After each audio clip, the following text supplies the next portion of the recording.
Hi, everybody. Hey, Bold Thinkers. It's Kanesha from boldlivingtoday.com, and welcome to Wednesday Club. And Wednesday Club is the live broadcast that I do on Instagram Live and also on Facebook Live.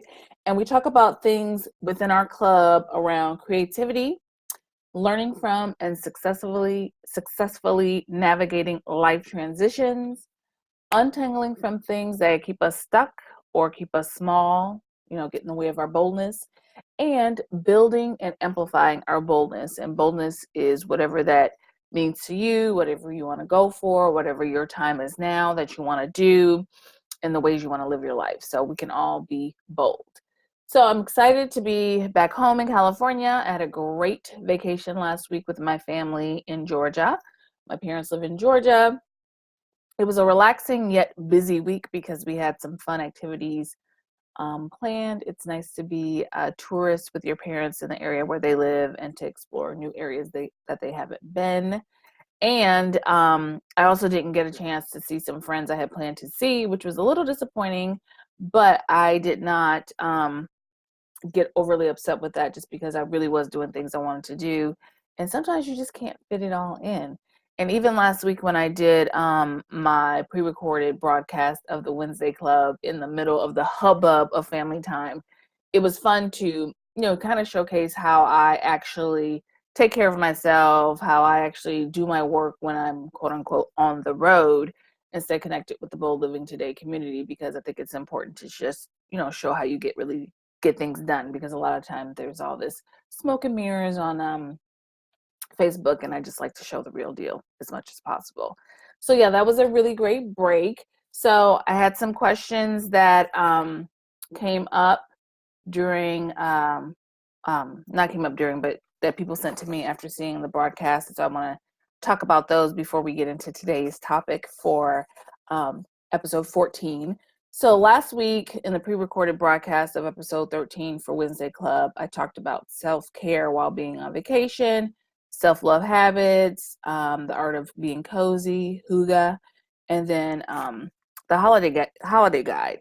So a couple of things that came up from the last two episodes, because we've been talking a lot about taking care of ourselves during the holiday season. One question was, Kanesha, I really enjoyed talking about the double E's, your essential expectations. Writing this out for myself really prepared me to deal with challenging situations when I was with my family, and I could think back to the agreements I wrote for myself, and I didn't have to snap on other people when they started to breach them. I had the proper mental boundaries, and I felt really good about saying no to things that did not work for me, or just disengaging when it didn't serve me to respond. Excellent. We can be really in charge of how we want to react to things, how we anticipate things, and how we take care of ourselves in areas that are super challenging, kind of challenging, or just a little bit of challenging. We can just be bold in our response to that. So good for you. That was a response from Ohio. Hey, Kanesha, I really liked the journal that you showed in the last Wednesday Club. Will those be for sale in the Bold store? Yeah, it's coming. Getting back into the groove. I'm in the process of hiring an assistant to get additional help for some of the things I want to do. So yes, that journal will end up in the Bold store. So the Bold Living Today store. So it's coming. I promise it's coming. And I love my journals. Next question was, I got busted when I was trying to play Dysfunctional Family Bingo, but it provided an opportunity for me to talk to other family members about things that are dysfunctional for us. Do you think that was okay for them to see me talking about them? First of all, I don't think you were really talking about them. You were talking about different things that happened during the family gatherings. And Dysfunctional Family Bingo just gives us a place to put all that information so that it's not swirling around in our head. We're not feeling resentful or upset before we start to engage or interact with our loved ones, our family members, extended family, and whatever that case is. And I think it's cool that you had a platform to discuss what the dysfunction is. I mean, a lot of times we have the dysfunction because we never talk about it, and it just grows. And gets worse. So I kind of want more information about, one, how did you get busted? And two, how did you explain yourself? And three, did you name me? Did I get in trouble when you got busted? So these are my questions that I have. Okay. And then the last question that came through was, I'm super excited about doing the calendar audit, but I got intimidated because my calendar is a mess. So I'm hoping you'll talk about that during calendar audit part 2. Yes, I will. So that'll be going, and that's what we're talking about going into today.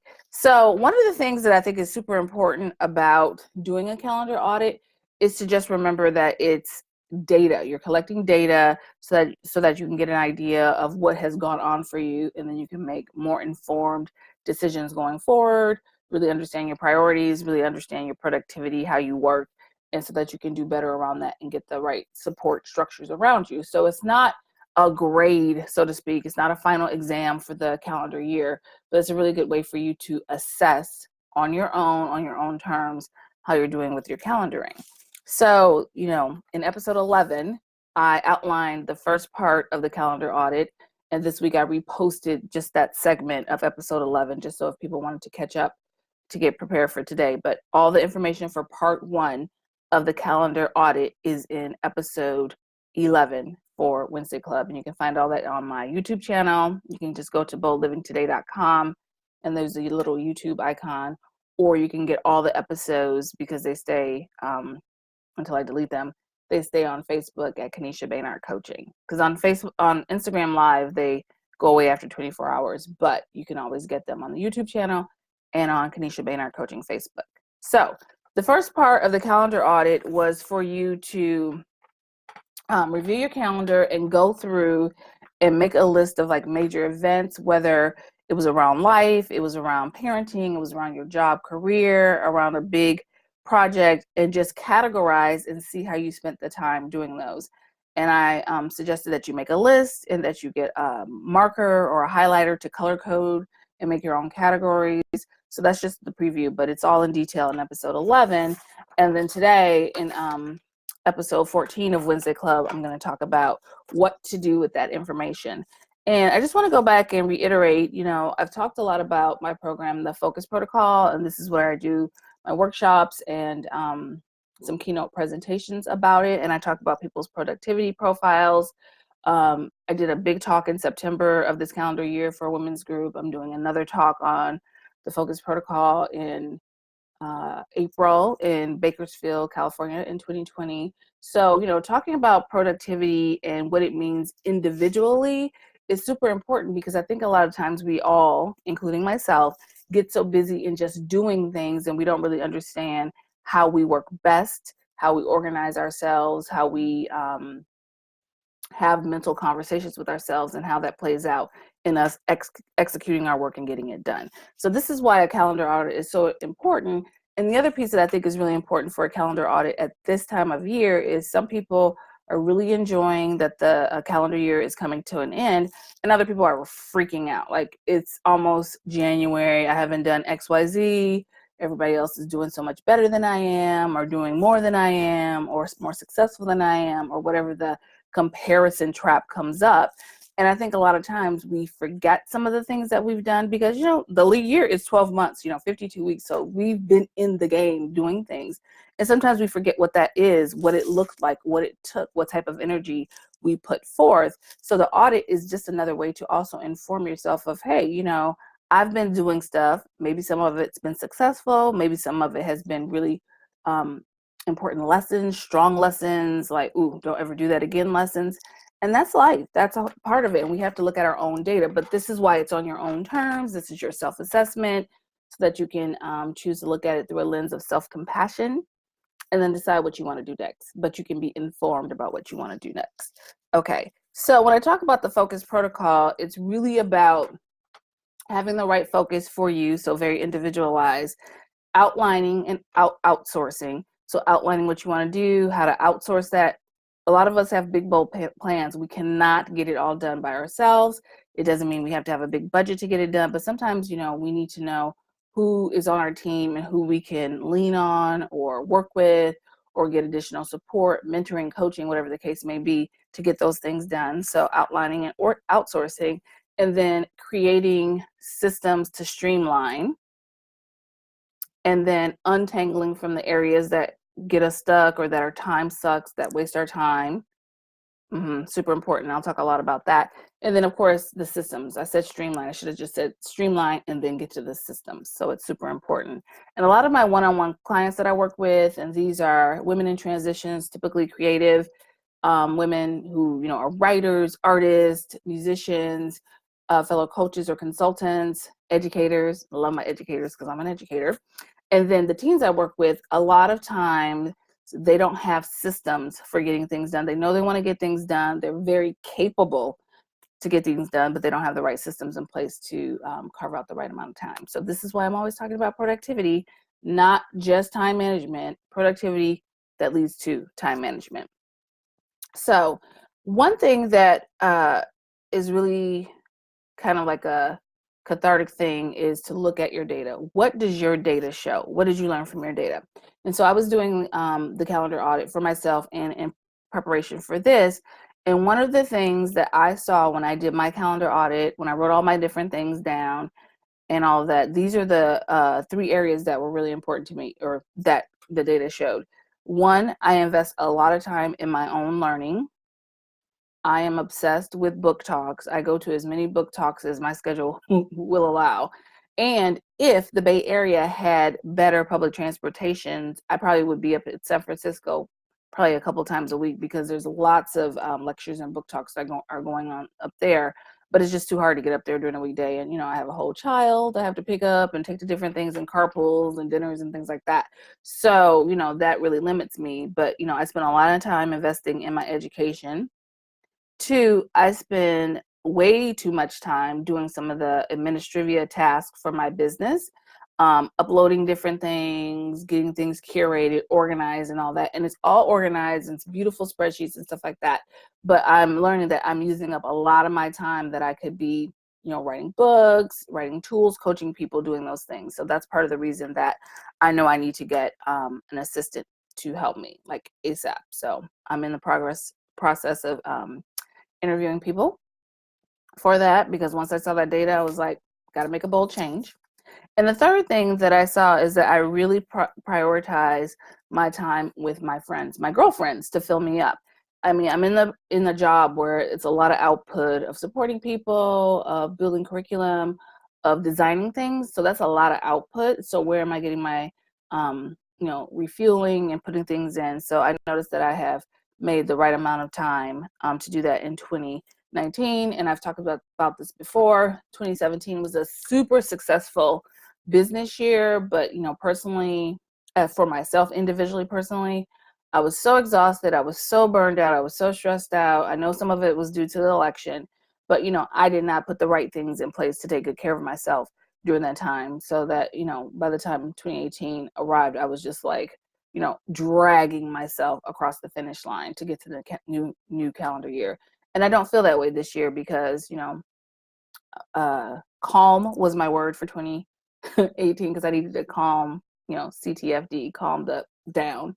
And then it's been really nice to go into 2019 and use the word boost as part of my bold plan. So, calm, boosting a little calm, being more focused, and having better preparation, not control, because we can't control everything, but better preparation about using my time, my productivity, and matching that to my productivity profile. So those are the things that I saw in my data. So if you are looking at your information, you want to look for any patterns or any themes that seem to come up, any things that any type of observation that jumps out as, I did not realize I spent so much time doing this, or I didn't realize I didn't spend enough time doing this. This is why I didn't get this goal accomplished. This is why I'm not as further along as I thought I was going to be. So look for themes, look for patterns, look for anything that just jumps out as different. And when you're looking for stuff, remember, this is an audit. It doesn't mean that we're just looking for bad things or things like, ooh, gotcha, you should have done better. It can be great things. It can be like, kind of iffy. And it can be things like, I don't want to repeat that. So, have an open and a self-compassionate lens when you're looking at the data and seeing what it showed. And then once you identify these patterns or anything that popped up, when you're looking at your data, and I mentioned mine, you want to look at the intentions you had for yourself, for your life, for your business, for your work, for your family, the intentions you have for yourself going into 2019. And hopefully people are journaling. If you don't remember exactly what you intended for the calendar year when it arrived on January 1st, 2019, go back and look at your journal. Some people can go back and look at their social media posts, because some people post their whole worlds on social media. I don't have a problem with that. Do you? But go look and see what that information was for you, and see if any of the themes or patterns you noticed in your calendar audit data line up with your intentions. And if they don't directly line up, how closely do they line up? Are they parallel? Are they askew? Are they perpendicular to each other? Like, what is the information? What do you see there? What are you noticing? And the reason you want to do this is because you want to understand if the intention you set was the right intention for 2019. Was it the right intention for the first quarter of 2019 or the first 6 months?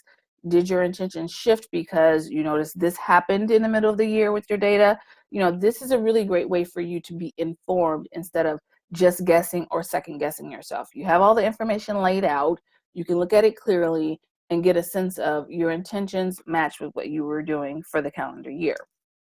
And then you want to make sure that if you set any goals for 2019 or any resolutions, I really don't like the resolution word, but if you like it, use it. But whatever goals, whatever resolutions you set for yourself for 2019, what does your data show? How does it line up with the intentions? How does it line up with the themes or patterns?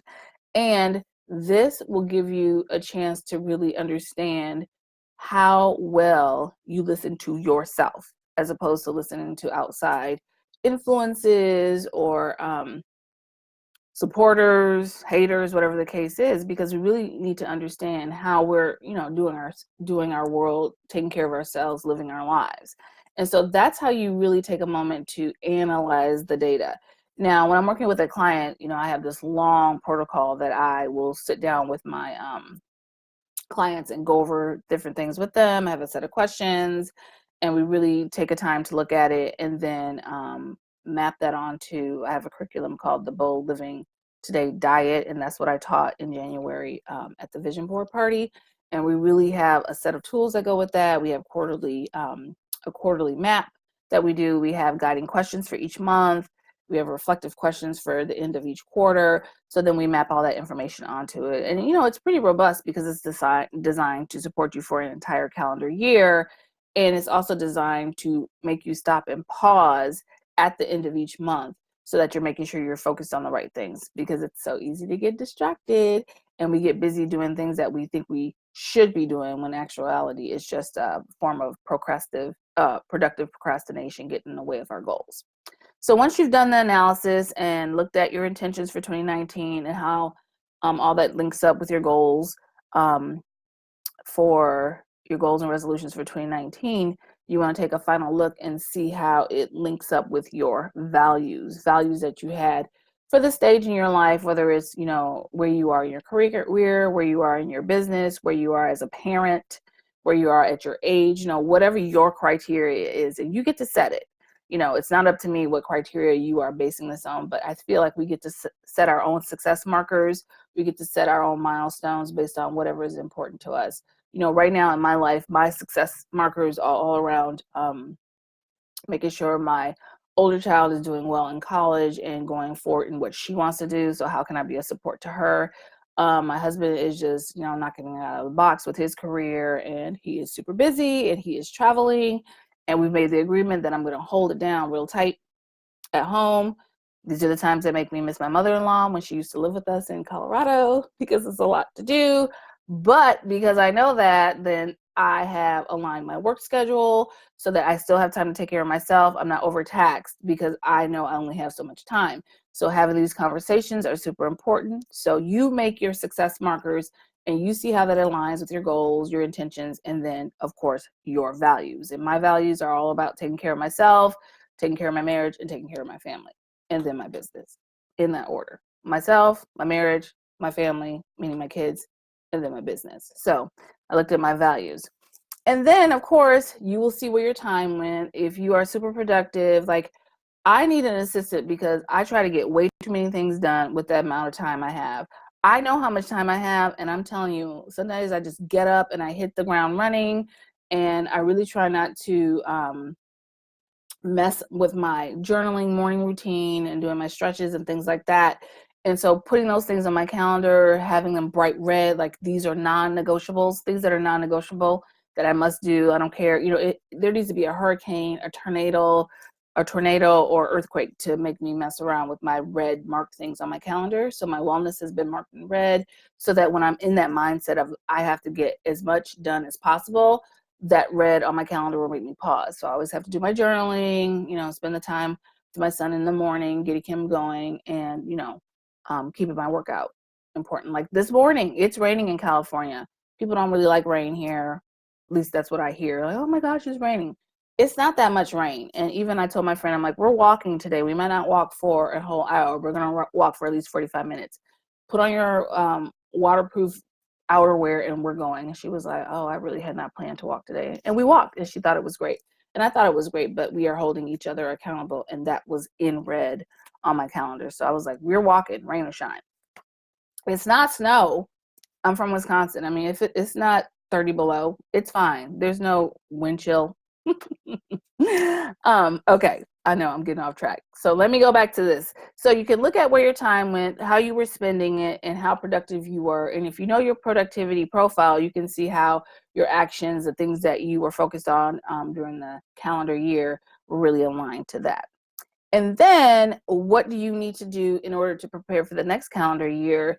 You definitely want to identify up to three, just three, up to three things you want to focus on right now that will plant good seeds for going into 2020. And when I said set three goals, like a lot of times when I'm talking to my clients, they realize they need more help in the area. So they want to identify like a person or a workshop, event, or something like that that they might need to do. They might identify certain resources that they might need to get access to. Maybe you need to hire a chef to do meals on certain days. Maybe you need to spend more time talking with your religious, spiritual organization because that'll fill you up. Maybe you need to, change up some of your nutrition habits and get acupuncturist, a nutritionist, or something like that. So you definitely want to identify three things that are going to come out of this calendar audit that you want to plant seeds for now that will support you going into 2020. You want to look at the time you have left in December. There is still time. It's not over, people. And look at 1 to 3 things that you can do each week to plant these seeds. It might be making a call. It might be doing a Google search or something on something. It might be calling a friend or emailing him or her or texting them, asking them how they did XYZ because you want to do something similar. It doesn't have to be planning in a silo. You can reach out to other people. You can get help. You can get people on your team or your bold entourage, as I like to call it. And then you want to decide what is going to be considered a success marker, like whatever I'm going to do right now to prepare for 2020. At the end of this calendar year, on December 31st, 2019, I will have needed to do, these 3 things. If it gets up to 5, that's fine. But let's be realistic. We are living bold lives. We are busy. So I always like to use the magic number of 3. I call it magic. I don't know if it's magic or anything, but it feels magic to me. But you want to identify these 3 things so that you can set yourself up for success in getting them done, in completing them. And so, this might sound like a lot of information because it is. And so you might have to listen to different sections of this broadcast and, pause it and then, go back and do the things. That's totally fine. Some of you have ordered the Focus on What Matters guided journal. Well, all the information is also in there, and you can find this on the Bold Living Today store. You can start this guided journal anytime during the year. It has blank spaces for you to write in the month, the week, what you're working on. So, you don't have to be like, oh, it's December, I can't start a new journal. Yes, you can. You're in charge. There's like the monthly brainstorm information. There's guiding questions for each month. So, it really helps. And then there's different diagrams for planning, weekly planning guide. And, a lot of people need some level of structure to get started, nothing wrong with that. You know, we are always a work in progress, and just because some of us are adults, it doesn't mean we were supposed to know all these things right away. You know, we need help on different things. We can be skilled beginners in learning stuff. And that should always be a goal, to learn something new, I think. Something that's important to you, that's going to help you be bolder and live your life on your own terms. So if you don't need a journal like this, use your journal. Make sure you're writing these things out. It's really important to see it written down. You know, it's fun to do things electronically, but it really helps our brain slow down and process when we hand write them. So get that journal you've been saving, or get your notebook or something like that, and get that information down into it. And then if you find that you get stuck on something, send me a message, ask a question. I'm happy to, you know, follow up with you, follow up on the Wednesday Club to make sure that you are preparing for 2020, which is a leap year. We have a whole extra day in the upcoming year to be bold, to do bold things. I'm super excited about it. I just love the sound of 2020. It sounds so futuristic, even though it's right here. So, you know, we have good ways to set ourselves up for success in the upcoming year. So that was part 2 of the calendar audit. So episode 11 had part 1, and this is episode 14 with part 2. So if you need to cross-reference, get all that information. As I mentioned, all this information can be found on boldlivingtoday.com. That's the blog, the hub. It has the blog. It's the hub with all the information where you can find the store, the resources, and recess a little bit. All my social media contacts and all that information. So we have 2 more episodes of Wednesday Club left for 2019. Wednesday Club is not going to be over, but just for 2019. So we have episode 15, which is next week. And this is something you might want to make a note of. And I will also remind people, I know it says Wednesday Club is on Wednesdays, but next week on December 10th, it's going to be on a Tuesday, because I have something to do in San Francisco next Wednesday. So I have to move it to Tuesday. I don't want to skip it. So we're just going to do a little juggling and move it over. Hey, Ronnie. Oh, hi. I'm so proud of you. You should know that. I'm always proud of you. Keep doing your thing. I just love watching you in action. So episode 15, which will be on Tuesday, December 10th. That's our special date. I'm going to be discussing my favorite books of 2019. As I mentioned in my calendar audit, I noticed all the lectures and events and things like that I go to in learning. So I just want to tell you about some of those things that I talked about, and maybe they'll interest you. And when you go on break, there might be a book that you want to check out your library, purchase, or whatever. And I'm just talking about these books. It's not an affiliate thing or anything. I'm just telling you how I feel about these books. So that's what that will be. And then our final episode for 2019 will be on Wednesday, December 18th, and that's on our regular Wednesday. And we'll talk about things to leave behind in 2019, things that we don't need to take forward in 2020, and how to set ourselves up for bold success. So that'll be fun to talk about.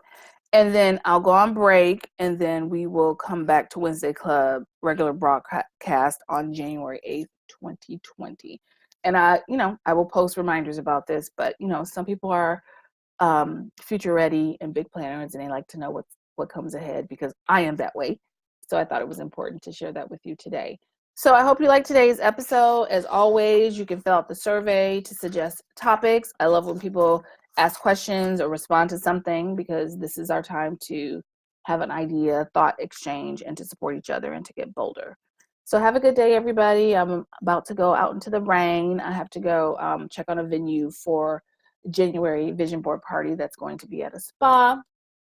Super excited about that. So I'm going to head over there shortly, and then to the grocery store, because that's how my glamorous life is. So have a good day. Take good care of yourself, and I will see you next Tuesday, December 10th, for the next episode of Wednesday Club. Bye.